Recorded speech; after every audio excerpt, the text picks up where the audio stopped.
Bonjour, welcome, bienvenue à tous sur le Food e-Show, deuxième édition du salon virtuel de l'agroalimentaire.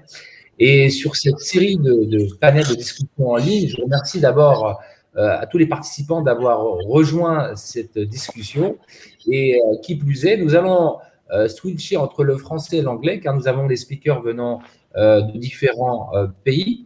Et j'ai le plaisir d'avoir sur ce panel, donc le panel, comme son nom l'indique, What Chef Wants in 2021. Qu'attendent les chefs en 2021? Donc, je suis très heureux de modérer. Moi-même, c'est Tariq Mounim, directeur de In One Communication. Et puis, nous allons rentrer dans le vif du sujet avec vous. Et n'hésitez pas, si vous pouvez interagir, chers participants, vous avez la publication sur la plateforme. Vous pourrez interpeller par la suite aussi nos intervenants. Alors, sur cette édition 100% chef, j'ai le plaisir d'accueillir Faisal Zahraoui, exécutif chef, donc qui a monté FZ Factory, si je ne me trompe pas. Exactement. Bonjour Faisal. Bonjour Tarek, ça va? Très bien, merci. J'ai avec moi le plaisir d'accueillir chef Rachid Maftouh. Ravi. Enchanté. Enchanté, donc chef Rachid Maftouh, propriétaire de la société Resto Conseil et lancement d'un nouveau concept Brazaco. Super. Alors, on va en parler. On va parler un peu de tout ce qui s'est passé un peu dans votre vie durant ce Covid. Je vais présenter aussi Simo Choatem, donc fondateur de la start-up Tifi, la boucherie à la maison. Bonjour. Bonjour Tarek. Tifi.com, une plateforme du boucher ou une butcher box qui propose en fait un catalogue de viande pour la clientèle du particulier. Et je suis associé avec chef Hicham Ouabou qui doit nous regarder probablement quelque part avec son téléphone. Et je le salue. Alors, j'ai le plaisir, I have the pleasure to receive Carlos Simons, donc also chef, based, I heard that you are now in Marrakesh. Yes. No, for now I'm in Belgium, but our business, our restaurant is located in Marrakesh, in the Medina. So we opened the end of 2019, and then we had to work for 4 months till March, and then with COVID-19, we were supposed to close. So, thank you. Donc, ce que je comprends bien, c'est que pour la plupart d'entre vous, les projets étaient dans les couloirs. Certains ont dû être freinés par le Covid. Alors, j'ai commencé par la question qui nous préoccupe tous aujourd'hui. Et en même temps, je vais vous inviter aussi à vous présenter. Je sais que vous avez plusieurs casquettes. C'est comment avez-vous vécu cette période du Covid? Quand on est chef, on est pratiquement au four du matin jusqu'au soir et d'un coup, tout s'arrête. Qu'est-ce qu'on fait pour tenir le coup durant tout ce temps de Covid? Rachid, chef Rachid. Alors c'est très simple, donc facilement on quitte les fours professionnels pour aller vers les fours ménagères. Donc c'est le cas de plusieurs chefs, je pense. Mais en même temps, c'est que ici, au Maroc en général, donc il y a des associations et une association des chefs qu'on représente, moi et Faisal et plusieurs autres chefs. Et beaucoup plus, on était sur tout ce qui est associatif. Donc nous avons mené plusieurs repas que nous avons partagé, que ce soit avec les SDF, que ce soit avec les gens de la santé, aussi de la sécurité, plein de personnes. Donc, à part ça, donc il y avait la plupart du temps aussi, on a aménagé les choses, on a partagé les choses à la maison, donc on a pris beaucoup plus de temps de préparer aussi pour la petite famille. Merci. Faisal, comment s'est passé pour toi ce Covid, lockdown du Covid-19? Bah, le Covid, pour moi, ça n'a pas changé grand-chose. C'est juste que j'ai lancé deux nouveaux projets. Je me rappelle, on était confinés le 14 mars. Moi, j'ai cassé la première pierre de FZ Factory. C'est un laboratoire high-tech de traiteurs. J'ai cassé ma première pierre le 16 mars. Et c'est un atelier qui m'a pris 5 mois de travaux. La fin de réalisation, c'était le 31 juillet et il était opérationnel à partir du 1er août. Et en parallèle aussi, au mois d'avril, on a lancé un restaurant qui s'appelle Azalai Urban Souk.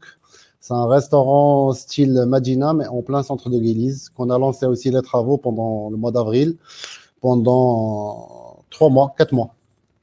Pour moi, ça n'a pas changé grand-chose, c'est juste la réflexion du business et de nouveaux projets. Simo, comment s'est passée cette période pour toi? Je pense qu'elle a été très enrichissante. Ben moi, oui, à la différence des professionnels de la restauration, ben, finalement, le consommateur final devait continuer à s'alimenter. Et donc, avec mon associé qui, lui, était et qui est toujours d'ailleurs positionné sur le CHR, hein, donc la fourniture de viande, où bah, la plupart de ses clients ont baissé le rideau par la force des choses et par l'exigence du confinement Covid-19. Bah, nous, on a essayé d'accompagner, on a essayé de chercher une nouvelle clientèle qui voulait continuer un peu à manger comme au restaurant de la bonne viande. On les a accompagnés à préparer, à cuisiner d'une manière un peu aisée des belles pièces comme de la viande maturée, comme de l'entrecôte, donc des choses qu'ils ne savaient pas faire, des choses qu'ils découvrent et qu'ils avaient goûté sur les tables, que ce soit sur Casablanca, sur Marrakech et aujourd'hui un peu sur Agadir. Donc la manière de consommer a été accélérée, la nouvelle manière de consommer, a été accélérée et du coup, le consommateur s'est un peu confié et a fait confiance au digital, puisqu'on sait que la viande, c'est quelque chose de très important dans l'assiette marocaine.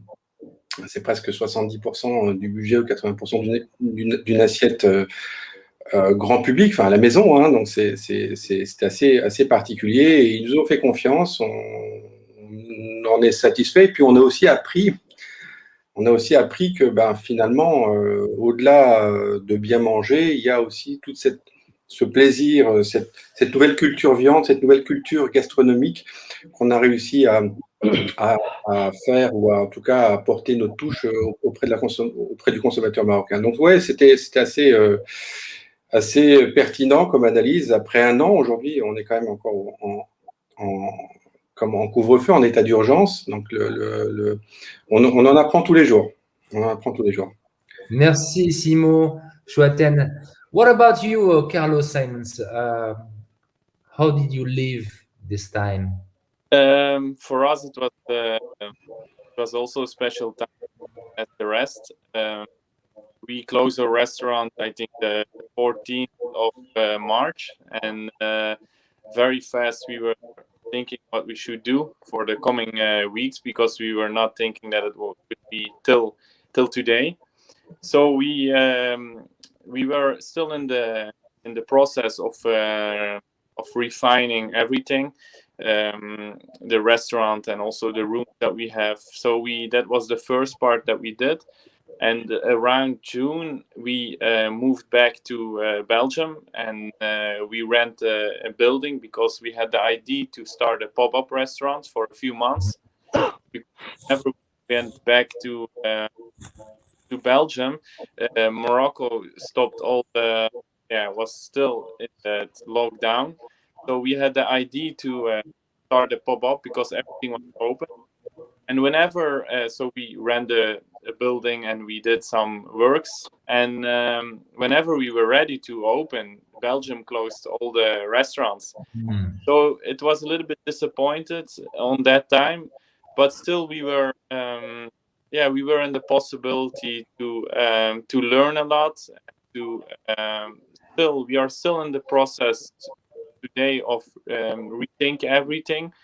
There are a lot of things that, as example, our customers, how are they thinking about COVID? We are a little, the most of our clients are tourists.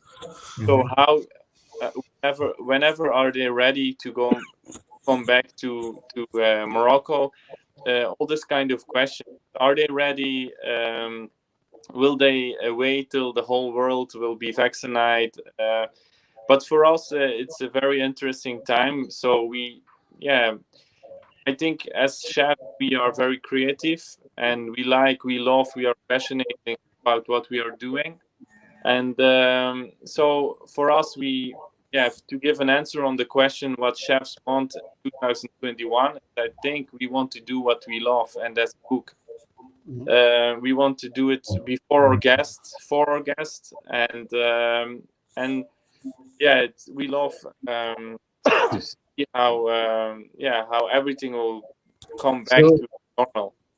we will tell more about this discussion, but first of all, I would like to know, j'aimerais savoir, je vais me tourner vers Chef Rachid Maftuh, est-ce que les consommateurs, vos clients, ont changé leurs habitudes? Vous avez senti un changement d'attitude par rapport à la cuisine de manière générale durant ce temps?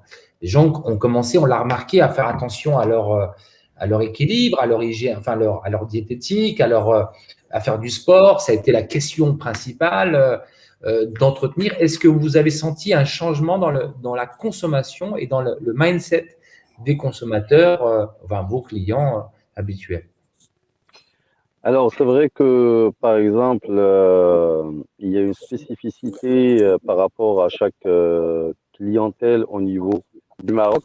Tout dépend des régions et spécialement Casablanca, parce que Casablanca, c'est un peu, on travaille beaucoup plus avec la clientèle locale et non pas tout ce qui est touriste, ce qui fait que c'est un consommateur au quotidien.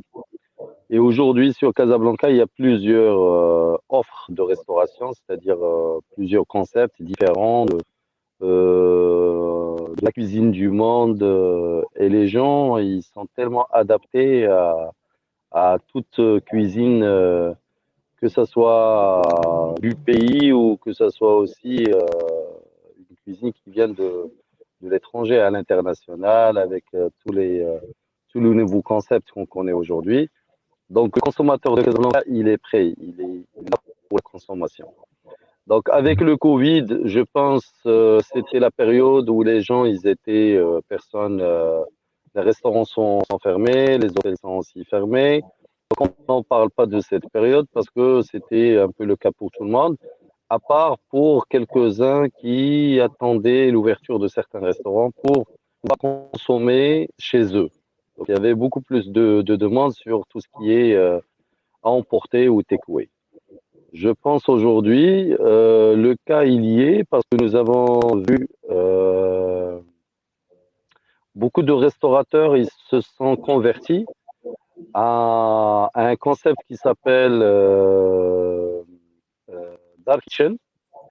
Donc, Dark Kitchen, c'est un peu l'idée d'avoir une cuisine de chez soi et que les personnes peuvent commander, par exemple, différentes sortes de cuisine, mais d'un seul opérateur.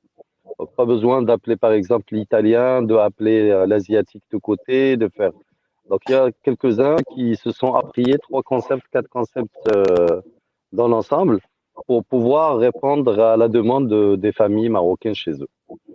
Je pense que ça c'est un, mais autre part, ce que nous avons remarqué pendant les 3 mois derniers, c'est que, bon, c'est vrai qu'en termes d'hôtellerie, comme il n'y a pas de clients étrangers et de touristes, on sent que les hôtels, donc, c'est eux qui souffrent le plus. Par contre, les restaurateurs, aujourd'hui, donc, quand même, ils étaient sur du 40%. Après, je pense aujourd'hui, ils sont sur du 60-70%. La seule difficulté qu'il y a aujourd'hui, c'est cette fermeture à 20h des restaurants. Et s'il y avait une opportunité de rester ouvert, ça c'est sûr, ils seront à 100%. Donc, ils vont récupérer, c'est-à-dire le chiffre d'affaires qu'ils avaient budgétisé.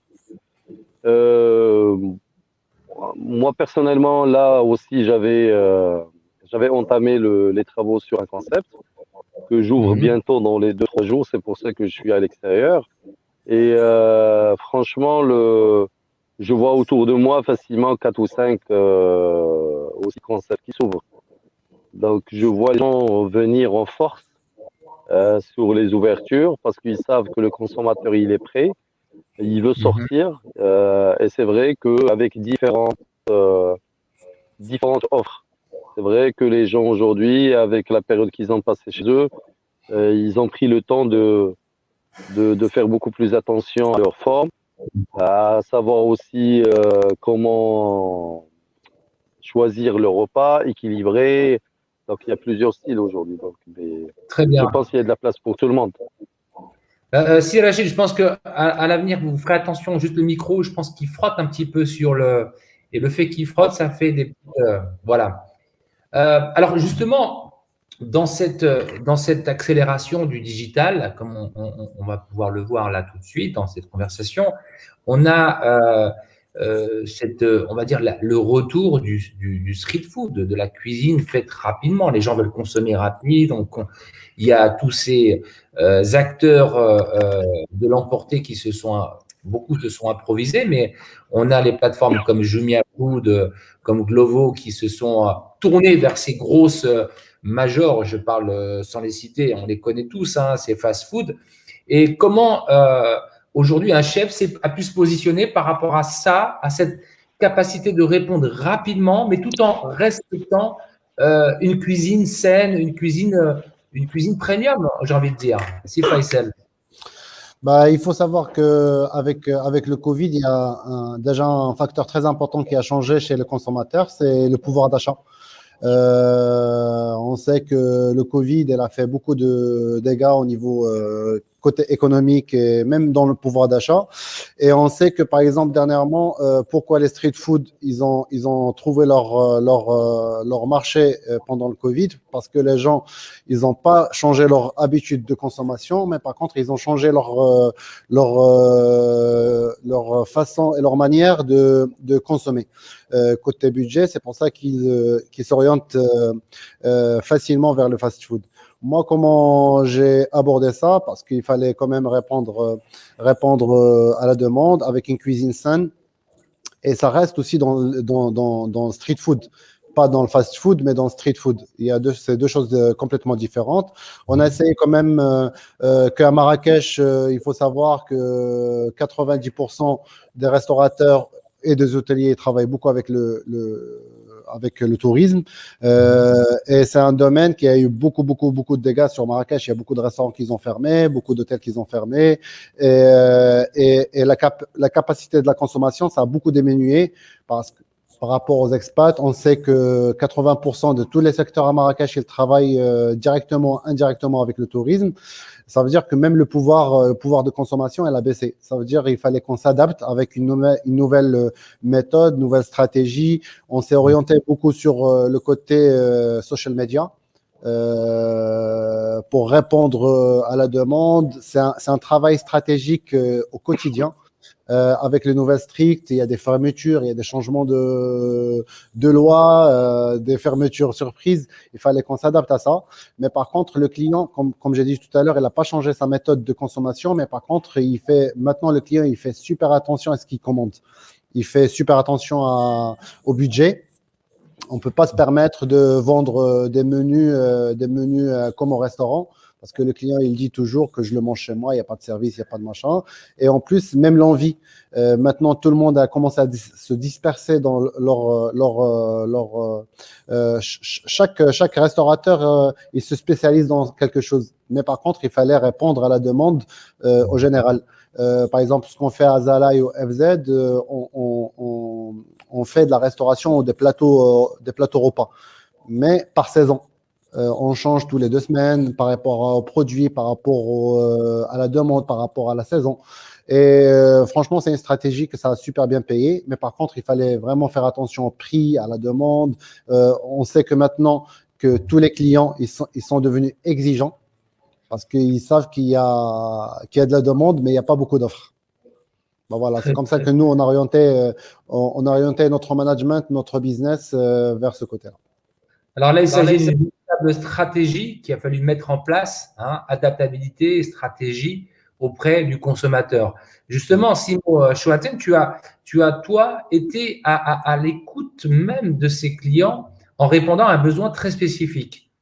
Tiffy, comment a réagi cette audience, comment a réagi le consommateur par rapport à cette proposition, cette offre de proposition que tu as mise sur le marché? Il faut savoir que, bon, comme je l'ai expliqué précédemment, la viande est sacrée au Maroc. Et donc, lorsqu'il fallait le confinement, parce que le Covid-19, à un moment donné, on ne savait pas trop ce que c'était. Est-ce que c'était très contagieux? Est-ce que c'était très compliqué? Donc, il y avait vraiment de la distanciation, c'était très serré, très strict. Et pour aller chercher son kilo de viande ou son morceau de viande, il fallait quelquefois faire des queues interminables, à l'image de la sortie d'un nouveau smartphone dont je ne citerai pas la marque. Donc, ça a été vachement bien accueilli par le consommateur, sachant qu'effectivement, le client final, le consommateur final, va regarder à 2 fois ce qu'on lui livre. Donc, il va vérifier, il va goûter, il va même se lancer un peu l'expertise et aller voir sur Internet ce que c'est une entrecôte, ce que c'est une côte de bœuf, ce que c'est un morceau persillé, à l'image, et c'est ce qu'a expliqué Faisal auparavant. Donc, c'est vrai que il est prêt à consommer, il est prêt à acheter, mais pas n'importe quel produit et pas n'importe quelle qualité. Donc, au Maroc, comme c'est sacré, on va mettre le prix, mais en retour, il faut que ce soit qualitatif et fait maison. Donc, effectivement, le street food, c'est pas du fast food. Et nous, on ne se considère pas forcément comme livreur de viande. Effectivement, on va acheminer notre viande à la maison dans des bonnes conditions, frais, dans un véhicule frigorifié, à température dirigée, etc. Mais au-delà de ça, il faut que ce soit qualitatif. Nous, on a eu des personnes qui ne comprenaient pas ou qui ne voyaient pas. Donc, on va les accompagner vraiment en expliquant de manière transparente ce que c'est et pourquoi ça peut être différent. Et pourquoi finalement, il va avec une loupe vérifier ce qu'il y a dans ces paquets. Donc ça a été accueilli et des clients se sont découverts une exigence sur le food et sur la viande pour notre cas au sein de Tiffy.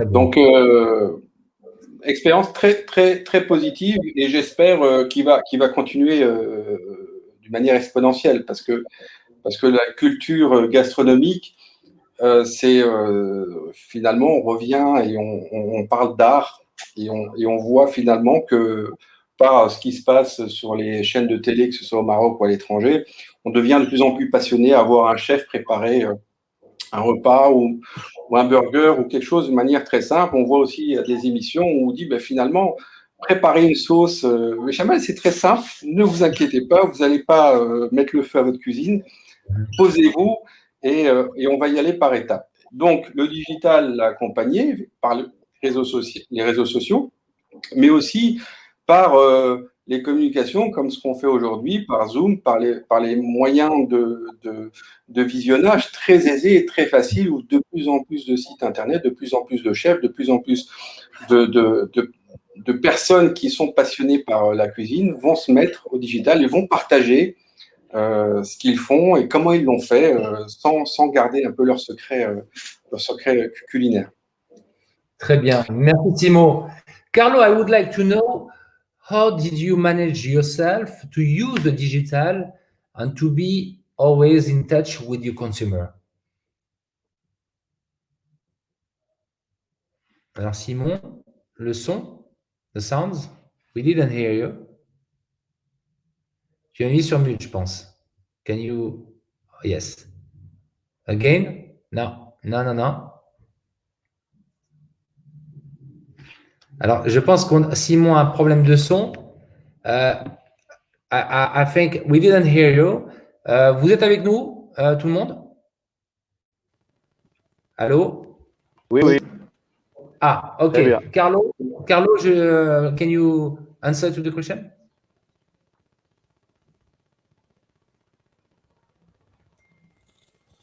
Alors, je crois que non, I don't hear you. Vous l'entendez? Non. Non. On vérifie en un petit tour. Il était sur mute tout à l'heure. OK. Carlo. Bon, en attendant que le son se règle, Carlo, I think I will continue the discussion. If you can check your sounds, right? Okay. Anyway, Carlo, please log. Voilà, it's perfect. Il va revenir, vous inquiétez pas. Alors, chef Rachid, justement, j'ai une question pour vous. Est-ce que vous pensez aujourd'hui que l'ensemble de la profession des chefs ont su réagir de la meilleure façon qui soit durant cette période? Est-ce qu'il y a des erreurs qui ont été faites? Est-ce qu'il y aurait peut-être une approche qui aurait peut-être été différente pour justement favoriser et encourager le secteur à tenir durant cette période, et notamment les chefs?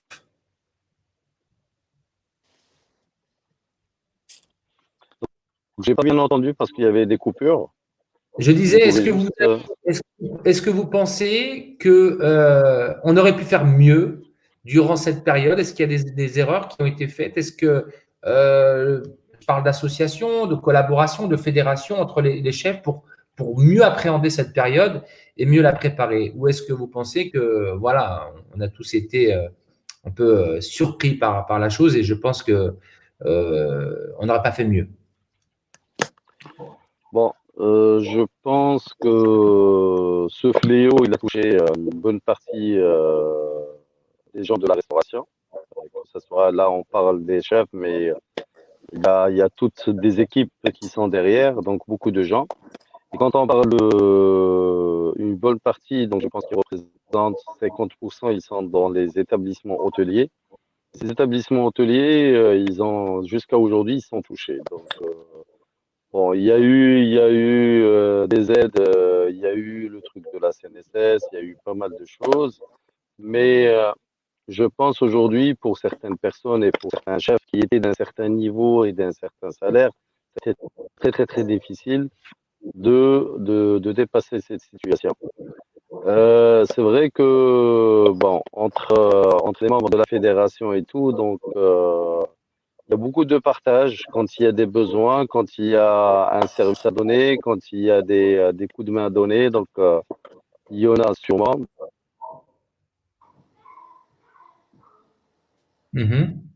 Bon,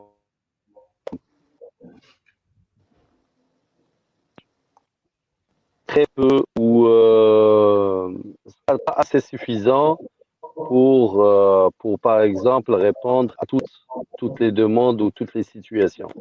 Donc, ça, c'est sûr. Je pense aussi, c'est que il y a pas mal de gens qui n'ont pas eu le recul à un certain moment et qui se sont dit est-ce qu'ils pouvaient, par exemple, réagir autrement. Moi, franchement, par exemple, je n'ai pas trop senti la crise du Covid parce qu'en même temps, donc, quand je suis dans le conseil, donc mes clients, ils ont besoin de revoir leur situation, de retravailler leur carte, de revoir, c'est-à-dire leur stratégie. Donc, à un certain moment, moi, j'étais là. Que ce soit payant ou non payant, mais j'étais là pour mes clients. Donc, ce qui a laissé, c'est que juste pendant les deux mois, 3 mois, les 2 ou 3 mois premiers de la crise ou du Covid, donc c'est vrai que tout le monde était un peu pris par ce qui se passe. Et juste après, on a commencé à travailler les menus. On a commencé à travailler là où il y a plus de marge. Nous avons commencé à travailler avec quelques-uns, par exemple, comment gérer ou comment, par exemple, travailler par rapport aux effectifs qu'ils ont. Donc, il y avait plusieurs cas où nous avons travaillé ensemble et que les restaurateurs ont pu, par exemple, sauver leur boîte jusqu'à arriver à ce moment-là où ils sont aujourd'hui à 60-70%. Donc, très bien. Franchement, donc, je pense parce que le métier de chef, c'est pas juste le métier de faire de la bonne cuisine, de faire de la bonne nourriture, mais mais aussi c'est beaucoup plus. Notre métier, c'est beaucoup plus de gestion. Et il faut être loin de la situation, donc à chaque fois, donc c'est ça aussi. Merci Rachid. So Carlo, I'm happy that you are back again. So Yes. what are you expected now with the situation after the COVID time, with the digitalization of the profession? Faisal talk about the digitalization by using to be to be quick and fast, to adapt ourselves, to change the menu, and to be close to the consumer. What is your expectation? For that, I don't have any expectations because we will not use that. We are a very small restaurant. We only have 12 seats, so for us, we will stay the same. We will not change anything. The IDs, we will stay with that. So yeah, I cannot say something about that. All right. So did you still use more than ever the digital for in your profession? Like, do you mean social media? I mean, social media first. Yeah, social media, we will use it. We do also something on social media, but one of the problems is that a lot of people, they give a lot of energy to their social media. They work a lot for their followers, but we work for our customers, and social media is extra, but it's not our main goal to do something with. But it's a very important tool that we have, and I think every business will use it in a different way, but I think it's a good thing. We use it, but our main goal is our customers. Ok. Faisal, comment tu vois, toi, justement l'avenir des chefs? Tu as innové durant cette période en prenant des risques, hein, certes, et on ne sait pas, comme l'a dit say Carlo, we don't know what's happened after. It will stay the COVID time or whatever. So, comment tu vois évoluer le secteur et comment toi tu te vois évoluer dans cette situation? Est-ce que tu arrives avec une nouvelle réflexion, une nouvelle stratégie? Je pense c'est avec tout ce qui s'est passé maintenant qu'on doit changer toute notre vision des choses parce que tout ça après le Covid, je pense qu'on va le garder pendant un petit moment. Il faut revoir toutes les stratégies marketing, les stratégies de gestion, les stratégies de consommation et aussi de sensibiliser. Parce autant que quand on tient le rôle d'un chef de cuisine ou un cuisinier en général, il faut sensibiliser les gens parce que cette épidémie, ça nous a présenté beaucoup de choses, ça nous a expliqué beaucoup de choses dans l'environnement.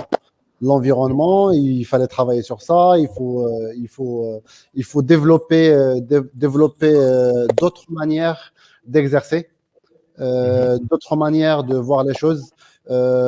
Parce que la consommation, elle va changer, on va le garder un petit moment comme ça. Il ne faut pas s'attendre que tout de suite après le Covid, ça va se lâcher. Les modèles business et aussi la sensibilisation des chefs, il faut qu'ils se retournent vers je ne vais pas dire vers l'entrepreneur, qu'ils soient au patron d'eux-mêmes, mais par contre de revoir les choses différemment. Parce que même les chefs, comme il a dit Chef Rachid tout à l'heure, avec des grands salaires, avec des grands postes, ils ont eu du mal à s'en sortir de ce Covid. Parce que, comme j'ai dit, l'épidémie, elle était là, la crise, elle était là, mais la consommation, elle n'a pas changé. On doit voir notre consommation maintenant en tant que patron et en tant que dirigeant des choses, de projets. Et surtout de partir sur un marketing one-to-one. Ça veut dire, je ne vais pas dire le jour, mais par contre, avec le Covid, moi, j'ai appris beaucoup de choses, qu'on a développé des stratégies, mais il faut avoir le réflexe. On a développé des stratégies et des stratégies de vente, de commercialiser le produit, de se faire parler de soi et de son projet, mais il faut avoir un réflexe très, très, très rapide. Alors, merci Faisal. Simo, j'aimerais savoir un peu, est-ce que cette plateforme Tifi, la boucherie à la maison, est quelque chose de complémentaire pour les chefs aujourd'hui? Est-ce que ça va apporter une valeur ajoutée en plus et comment? Une valeur ajoutée, oui. C'est l'idée, c'est quand même de garder encore une fois cette culture un peu artistique de la gastronomie marocaine et internationale. Donc, Je pense que la France fait ça très bien. Hein, aujourd'hui, lorsqu'on voit un chef, quel que soit, qu'il soit étoilé ou pas, c'est quelque chose d'extraordinaire. En tout cas, moi, je le vis comme ça. Ma famille, qui sont pas du tout dans le métier des métiers de la bouche, en fait, le voit de cette manière-là. Donc oui, c'est clair que on va le voir et on va voir et on va même mesurer le travail qui a été fait pour pouvoir sortir une assiette. Donc, ils vont prendre en respectabilité des points sur une échelle de 1 à 10. Je dis pas qu'ils l'avaient pas auparavant, mais je pense que ça va un peu sélectionner ceux qui le font, qui font ce travail avec beaucoup de cœur. Et là aussi où ce que le consommateur va regarder, et à mon avis, pardon, c'est que ils vont regarder justement l'agilité du chef ou l'agilité du métier. Hein. Encore une fois, il y a de plus en plus de plateformes qui proposent du fast-food rapide. Malheureusement, on tombe régulièrement sur le trio de tête qui est à chaque fois le burger, la pizza et même le sushi, mais le sushi un peu mélangé. Et je pense que la gastronomie du terroir, comme on sait le faire au Maroc, qu'elle soit marocaine ou internationale, hein, cuisine française, espagnole, etc., va pouvoir trouver une place sur ce marché-là, à condition de réfléchir sur des conditionnements, sur de l'acheminement rapide, sur du réchauffement ou de la cuisson rapide, que ce soit à domicile ou au bureau, pour justement avoir un choix varié pour le consommateur. Donc, ça va changer et je pense que oui, le nombre d'étoiles en termes d'attente a augmenté au niveau du consommateur et grâce ou à cause du Covid-19. Mais oui, ça a accéléré. On a dû gagner 2-3 ans sur les attentes du consommateur marocain, qui est un consommateur plus difficile, en l'occurrence. Merci Simo. Rachid, chef Rachid, j'aimerais vous demander, par rapport justement à ce dont parle Simo, enfin, la logistique, hein, l'approvisionnement de certains produits, vous avez besoin de certains produits qui sont malheureusement, avec ce contexte, difficile à avoir.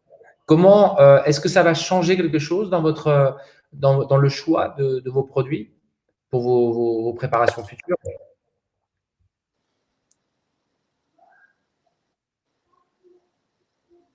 Le micro est mute. Le micro est en mute. Rachid, si vous pouvez le. Ouais, Voilà. ouais, pardon. Et s'il peut essayer Donc, de pas le micro là sur le cou, dès que vous faites un mouvement, ça c'est bon, crépite. Ouais. là, Ouais, ne c'est bougez bon. pas trop, parce que dès que ça touche un. Voilà, très bien. Alors, comme je disais, donc non, je pense pas au niveau logistique, ça ne change rien. Parce que là, effectivement, en parlant de la société RTH, donc c'est un ami et un frère, donc on travaille ensemble sur plusieurs projets. Et pour moi, donc la force de la société, c'est un peu tout le côté professionnel et toute la partie découpe, maturation de la viande, choix de la qualité de la viande. Donc ça, c'est un. Et de deux, c'est la disponibilité en termes de logistique. C'est que, par exemple, aujourd'hui, je pense que RTH, elle livre sur l'ensemble du Maroc. Et donc, il faut que ça soit dans des conditions favorables. C'est-à-dire, toute la chaîne du froid, elle est respectée, surtout que c'est des viandes qui sont fraîches. L'avantage aussi, c'est qu'il y a une maturation qui se fait 15 jours à l'avance au niveau de l'unité centrale. C'est que 15 jours à l'avance en viande suspendue, avec une semaine en sous-vide.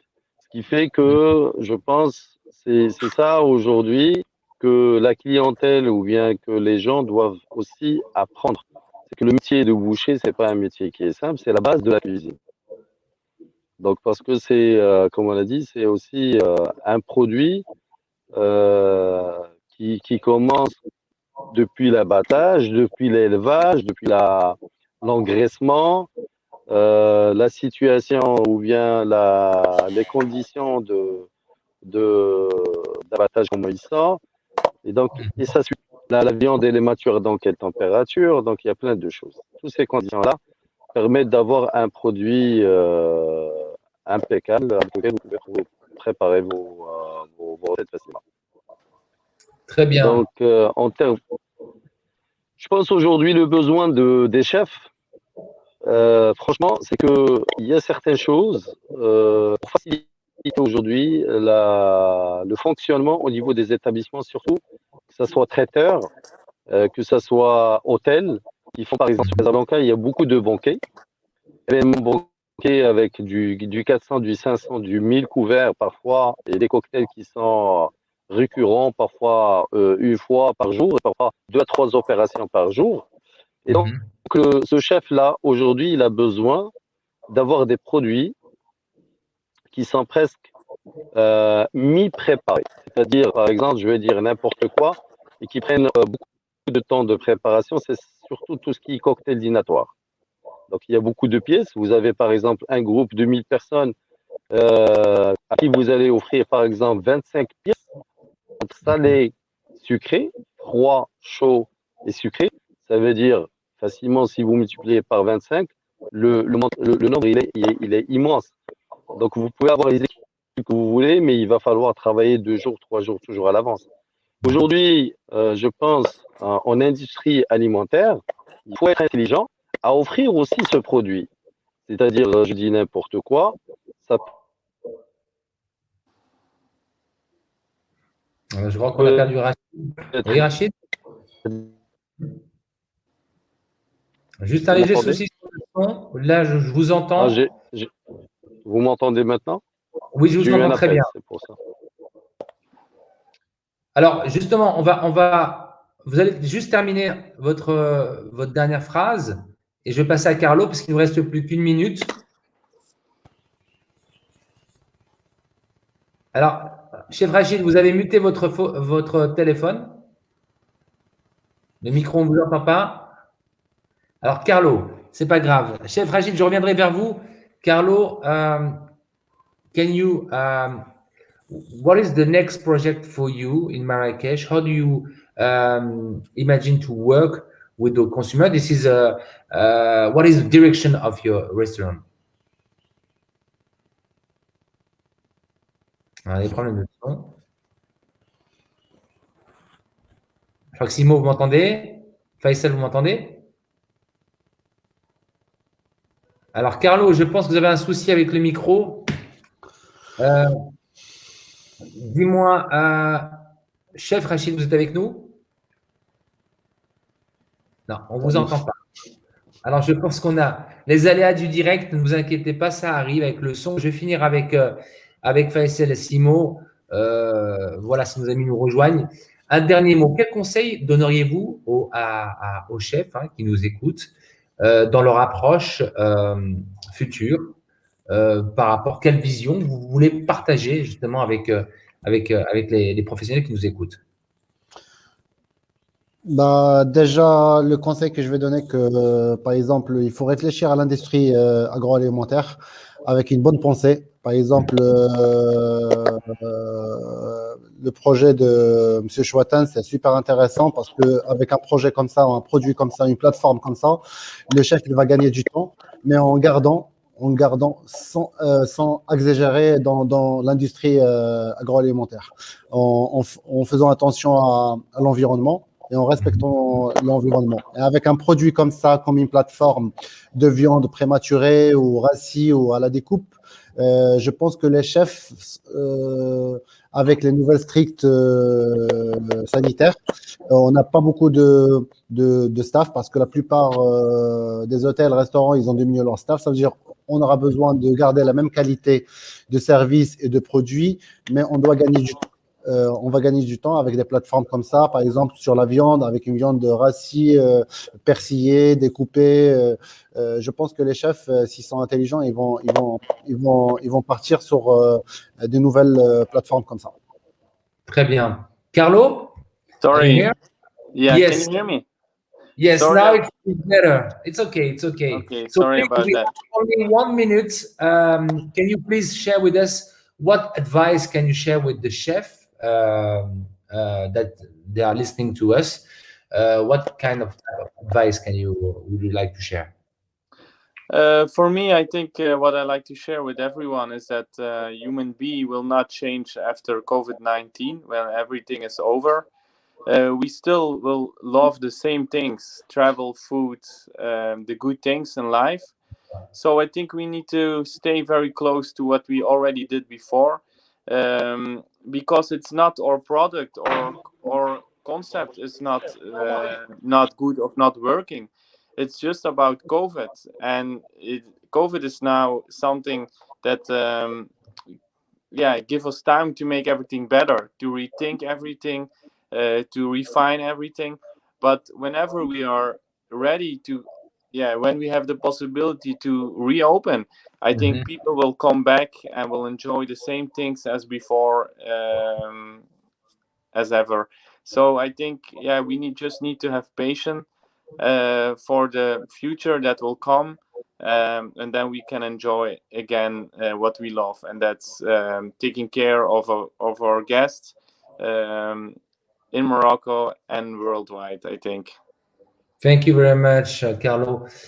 Simo, ton conseil par rapport à ce qui a été dit et comment toi tu vois, comment tu pourrais partager justement une vision par rapport à tous ces chefs qui nous écoutent ou ces professionnels? La vision, je pense qu'on a dû le vivre pendant un an et c'est peut-être de continuer un peu à l'appliquer pour pouvoir innover justement en termes de restauration et de préparation. C'est l'agilité. L'agilité, elle devient très importante. On l'a vu durant cette dernière année. On ferme les restos, on ouvre les restos, on met un couvre-feu, on laisse le couvre-feu.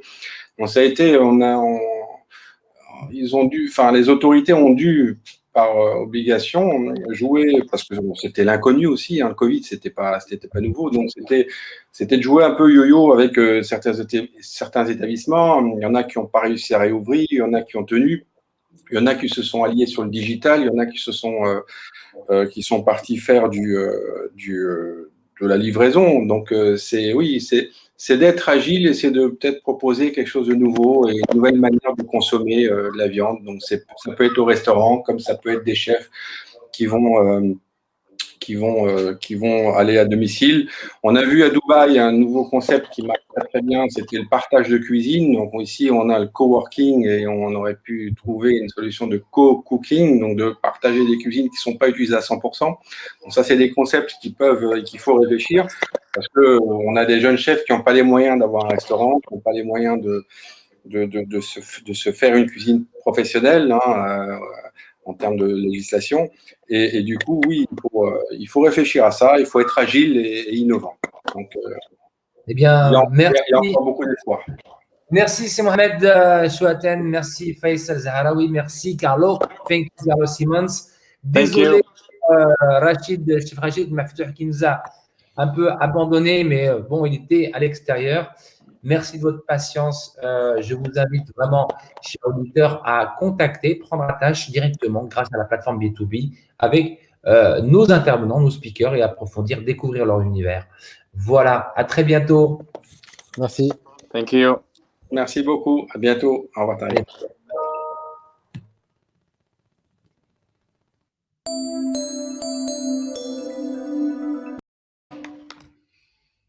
Oui.